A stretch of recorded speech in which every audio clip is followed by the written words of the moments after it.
नमस्कार, government college Bhadra से मैं मनप्रीत सिंह। आज की इस वीडियो में हम हमारे जो फर्स्ट पेपर है पोइट्री एंड ड्रामा, उसमें फर्स्ट जो पोइट हैं अल्फ्रेड लॉर्ड टेनिसन, उनके द्वारा लिखी गई फर्स्ट पोएम और उन कवि के बारे में, उस पोइट के बारे में हम पढ़ेंगे।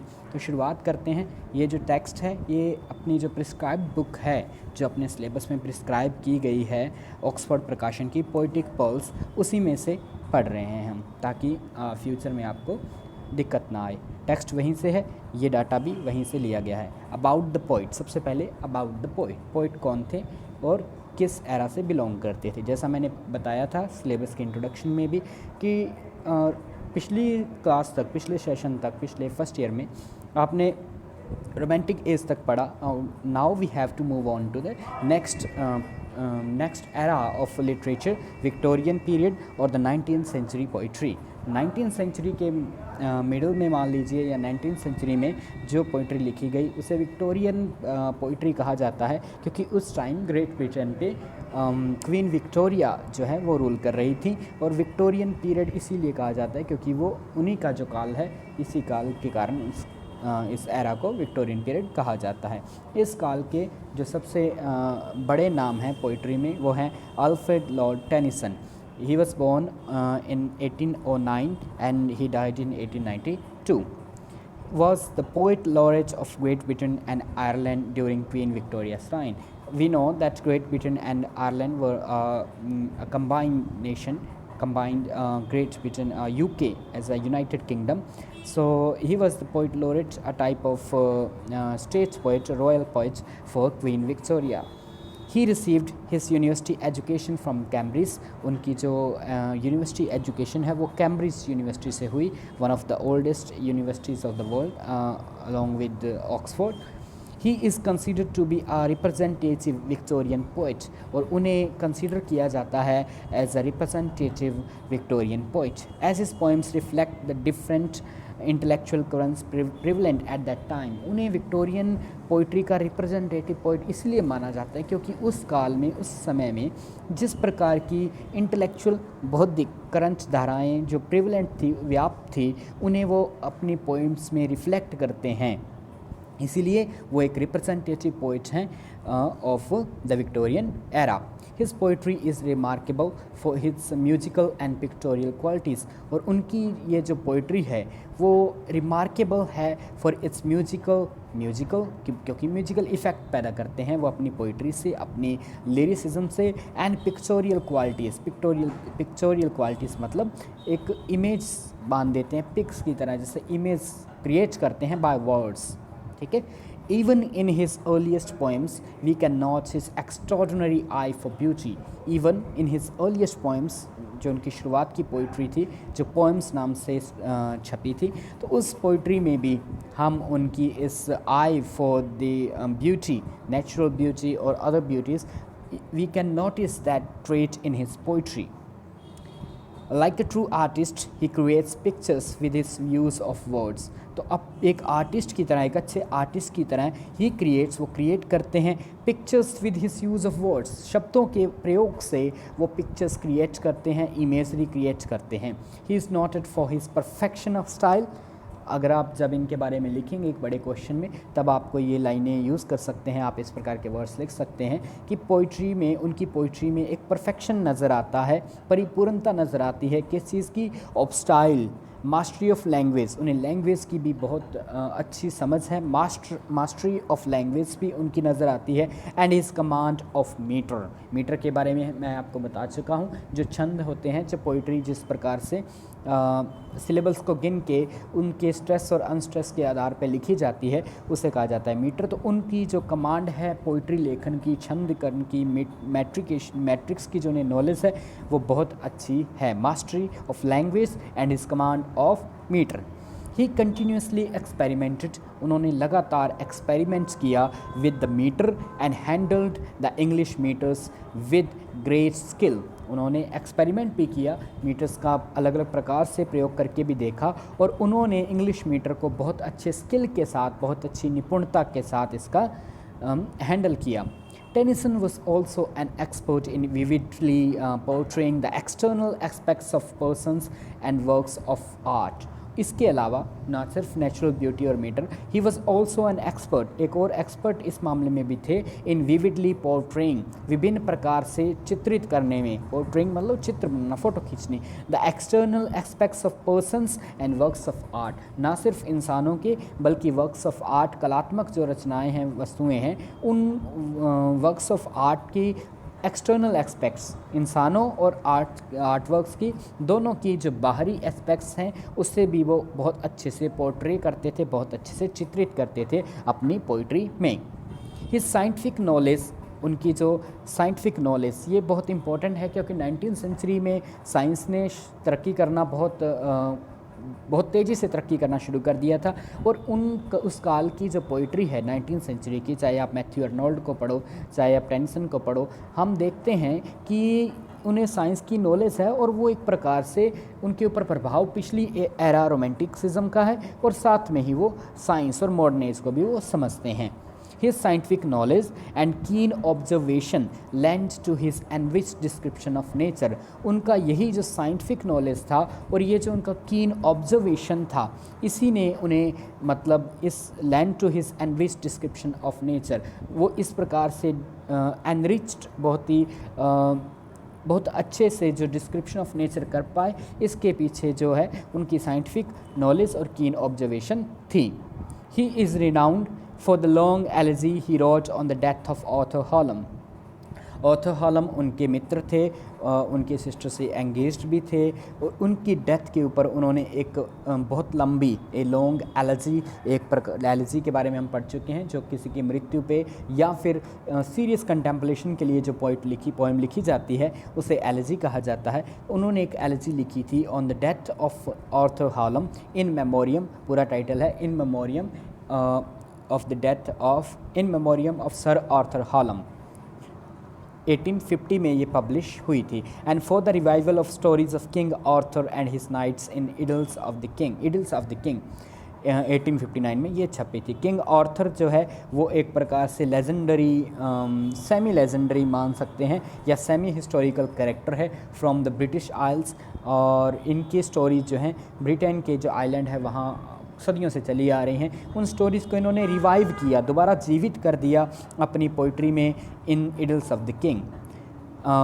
ये जो रचनाओं के नाम हैं इन मेमोरियम, इडल्स ऑफ द किंग, इन्हें आप याद कर सकते हैं क्योंकि एक छोटा क्वेश्चन कई बार पूछ लिया जाता है। Write the name of some of the works by the poet Tennyson. His other works, well known works are Enoch Arden, उनके अलग इसके अलावा जो उनकी रचनाएँ हैं उनके नाम हैं इनक अर्डन, द प्रिंसेस, मौज, यूलिसिस एंड टिथोनस। यूलिसिस, टिथोनस ये सब ग्रीक माइथोलॉजी से लिए गए कैरेक्टर हैं, और इसी प्रकार की ये जो पोएम है जो हम आज पढ़ेंगे। ठीक है, तो आज की ये जो पोएम है पहले हम इसकी थोड़ी समरी कर लेते हैं। सबसे पहले interpreting the poem. The lotus eaters was first published in 1832।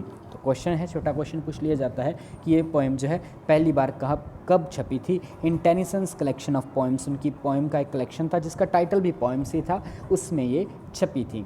This poem belongs to Tennyson's early phase of his career. तो ये पोएम उनके शुरुआती करियर के जो पोइटिक करियर है उसके शुरुआती फेज से बिलोंग करती है।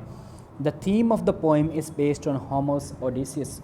उसकी ये जो थीम है, स्टोरी कहाँ से ली गई है, होमर जो हैं वो एक ग्रीक कवि हुए हैं, उनकी रचना है ओडिसियस, और एक उनकी रचना है इलियड। इलियड जो है वो ट्रॉय की स्टोरी है जिसके बारे में हमने लास्ट ईयर बात की थी। डॉक्टर फोस्टस वाली जो पोएम थी the face that launch 1000 ships, उसमें मैंने वो स्टोरी सुनाई थी। उसका सेकंड पार्ट है ओडिसियस, जिसमें युद्ध से वापस लौट रहा है यूलिसियस ट्रॉय को हराने के बाद। ग्रीक योद्धा है, वो ग्रीक राजा है, वो ग्रीक योद्धा है और वो वापस लौट रहा है। ठीक है, ओडिशियस की book 9 where after Troy had been siege, जब ट्रॉय को सीज कर लिया जाता है उसके बाद ओडिशियस, जिसे रोमन लैंग्वेज में या फिर लैटिन में यूलिसिस कहा जाता है, ग्रीक में ओडिशियस कहा जाता है, एंड हिज कंपेनियंस, और उसके साथी वो वापस आ रहे हैं, वापस आते हुए लैंड इन अफ्रीका, वो अफ्रीका पहुंच जाते हैं ऑन द आइलैंड ऑफ लेटाफगोई, एक लेटाफगोई नाम के आइलैंड पे वो पहुंच जाते हैं, जिसका ब्रैकेट में है लोटस ईटर्स, भी उस आइलैंड को कहा जाता है लोटस ईटर्स आइलैंड। ये एक मिथिकल आइलैंड है। The inhabitants of the island give them the fruit of lotus, वहाँ के जो निवासी हैं वो उन्हें फ्रूट देते हैं। क्या फ्रूट देते हैं? ऑफ द लोटस, लोटस जो पौधा है, लोटस लिखा हुआ है, तो इस प्रकार का जो पौधा है उसका वो उन्हें फ्रूट देते हैं। After the consumption of which, जिसे खाने के बाद, कंजम्पशन ऑफ विच, उसे खाने के बाद ओडिशियस and his companions feel lethargic, उसे खाने के बाद उन्हें ऐसे लगता है जैसे वो लेथर्जिक हो गए हैं, जैसे वो सुस्त हो गए हैं, बिल्कुल आलसी हो गए हैं। एंड कॉन्कमिटेंटली बिकम इनएक्टिव, और मतलब अपनी इच्छा से ही वो इनएक्टिव हो जाते हैं, वो कुछ भी करना नहीं चाहते, अब वो घर भी नहीं जाना चाहते, बस वहाँ सुस्त आलसी होकर पड़े रहना चाहते हैं। दे फॉरगेट देयर होम्स, वो अपने घरों को भूल जाते हैं। And wish to remain where they are, और चाहते हैं कि बस यहीं रहें जहां हम हैं, बस यहीं पड़े रहें। The spirit of lethargy in this poem is striking in contrast with the spirit of travel and adventure of the companion poem Ulysses. इसी पोएम की एक कंपेनियन पोएम है, एक जुड़वा पोएम है, या समझ लीजिए एक साथी पोएम है यूलिसिस। उस पोएम में यूलिसिस बूढ़ा हो चुका है, लेकिन वो एक्शन चाहता है, वो चाहता है कि वो घर बार छोड़ के फिर से समुद्र में यात्रा करे, फिर से लड़ाइयाँ करे। लेकिन ये पोएम उसके जस्ट ऑपोजिट थीम है। इसमें यूलिसिस जो है, ओडिसिस जो है, वो कुछ नहीं करना चाहता, वो बस वहाँ पड़ा रहना चाहता है with his companion. The poem is loaded with pre Raphaelite references. Pre Raphaelites जो थे, ये एक मूवमेंट था जिसमें कवियों ने, रफेल जो चित्रकार हुए हैं जिनके बारे में आपने पढ़ा होगा, मैडोनास के लिए लिखे थे, तो उससे पहले जो रिनेसांस से पहले को जो थीम्स थी उनका इस्तेमाल किया, तो इसलिए उन्हें प्री रफेल्टीज़ कहा जाता है, जिसमें कई कवियों के नाम आते हैं, तो उनमें से ही उसी प्रकार के ये कवि हैं। और इसकी जो रचना है इसमें प्री रफेल्टीज़ रेफरेंसेस मिलती हैं, उसी प्रकार की थीम की रेफरेंसेस मिलती हैं। The first section of the ये जो पोएम है इसे 2 सेक्शन में बांटा गया है। The first section of the poem consist of 5 Spencerian stanza. पहला जो पार्ट है, पहला जो सेक्शन है, उसमें 5 स्पेंसेरियन स्टैंजास हैं। स्पेंसेरियन स्टैंजास में 9 लाइनें होती हैं।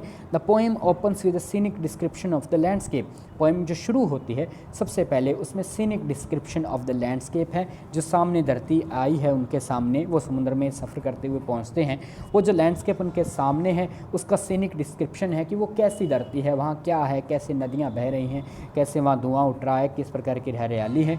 आफ्टरनून जो दोपहर के बाद का समय है वो कैसा है, और लैंग्वेज स्ट्रीम जो मतलब सुस्त सी वहाँ धीरे धीरे बहती हुई जो स्ट्रीम है उसकी, the waterfalls, the snow covered mountains and the valleys, यानी कि जो कुछ भी वहाँ नज़र आता है उन्हें आइलैंड पे पहुँचने पर, उसमें किस प्रकार का मूड है, किस प्रकार की सुस्ताई सी छाई हुई है, उसका डिस्क्रिप्शन है शुरुआत के पैराग्राफ्स में, शुरुआत के स्टैंजास में। It also describes the sunset, ये जो शुरुआत का स्टैंजास हैं ये सनसेट का भी डिस्क्रिप्शन करते हैं। एंड द मोनोटोनस, एक ही प्रकार की जो टोन है, melancholy atmosphere, monotonous and melancholy जो एटमॉस्फेयर है उसका डिस्क्रिप्शन है।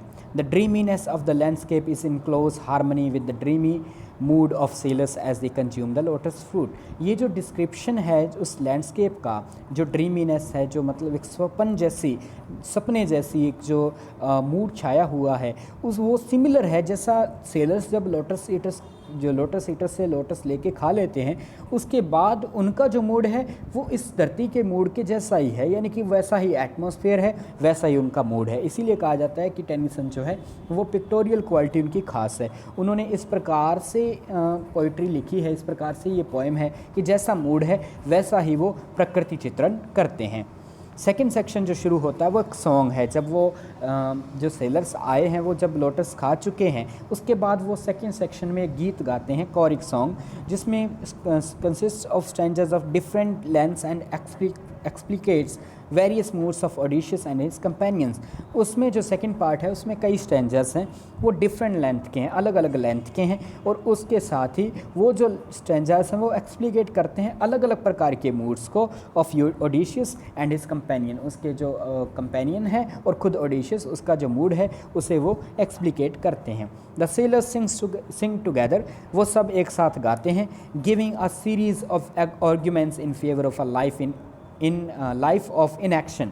वो क्या करते हैं, साथ में तो वो गाते हैं, गाते हुए वो आर्ग्यूमेंट देते हैं, वो बताते हैं कि क्यों आदमी को अपने जीवन में मस्त होके आलसी होके पड़ा रहना चाहिए। दुनिया में भाग दौड़ करना, एक्शन करना, लड़ना झगड़ना, इस कुछ भी करना, उसमें कोई फ़ायदा नहीं है। सिर्फ जीवन, इन एक्शन का जीवन, एक बिना निष्क्रिय आलस्यपूर्ण जीवन, lethargic life is better than a life of action.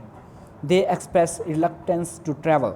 वो क्या है, ट्रैवल करने के प्रति एक झिझक, रिलक्टेंस एक झिझक, एक प्रकार से हेजिटेशन शो करते हैं कि अब वो और ट्रैवल नहीं करेंगे, अब वो कहीं नहीं जाना चाहते, वहीं रहेंगे। They also express a feeling of surrender to the surrounding language. ऐसा लगता है कि आसपास का जो सुस्ती से भरा हुआ जो मूड है, उसके प्रति एक सरेंडर की फीलिंग, एक आत्मसमर्पण की वो फीलिंग शो करते हैं कि अब तो बस हम यहीं सरेंडर कर दिया, यहीं पड़े रहेंगे। अ फीलिंग ऑफ फॉरगेटफुलनेस, एक प्रकार की भूलने वाली फीलिंग उनके अंदर आती है। ऑफ देयर रिस्पॉन्सिबिलिटीज़, उनकी जो रिस्पॉन्सिबिलिटीज़ है उन्हें वो भूलना चाहते हैं। एंड एन इंटेंस डिज़ायर, एक प्रकार की एक इंटेंस डिज़ायर शो करते हैं, किसके मामले में, क्या इच्छा, एक तीव्र इच्छा है to adopt an indifference to everything in godly manner, कि जैसे गॉड्स जो हैं, देवता जो हैं या भगवान जो है, वो धरती पे दुखों की कोई परवाह नहीं करता, उसी प्रकार से वो भी एक तीव्र इच्छा जारी करते हैं कि हम भी भगवान की तरह इस प्रकार का इनडिफरेंस, इस प्रकार का बेपरवाही जो है वो अपने स्वभाव में ले आएँ, उसे हम अपना लें और इस प्रकार से बिना कोई किसी भी चीज़ की परवाह किए, बिना अपनी जिम्मेवारियों की परवाह किए यहाँ पड़े रहें। तो ये था पोएम के बारे में एक समरी, और पोइट के बारे में हमने जाना। नेक्स्ट जो अपनी वीडियो होगी उसमें हम पोएम शुरू करेंगे, फर्स्ट स्टैंजा से हम उसका मीनिंग करना शुरू करेंगे। तो धन्यवाद आपका।